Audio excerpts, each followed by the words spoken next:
एका गोदामात 800 पोती आहेत. त्यातील 35% गव्हाची, 20% ज्वारीची व राहिलेली पोती बाजरीची आहेत. तर गोदामात बाजरीची किती पोती आहेत? गोदामातील गव्हाची पोती बरोबर आपल्याला एकूण पोती 800 दिलेली आहेत. ही 100% किंमत आहे.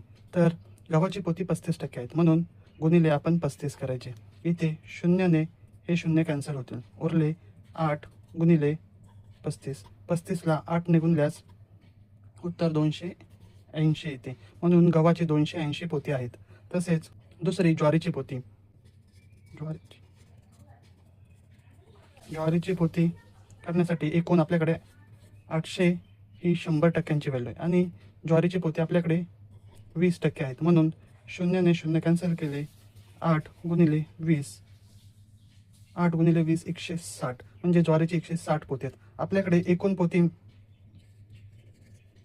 गहू, ज्वारी आणि बाजरी मिळून 800 आहेत. आपल्याला गव्हाची पोती आपण 280 काढलीत, तसेच ज्वारीची 160 आणि बाजरीची आपल्याला माहिती काढायची आहेत. एकूण 800. या दोघांची बेरीज केल्यावर आपल्याला 440 मिळते. अधिक बाजरी बरोबर 800.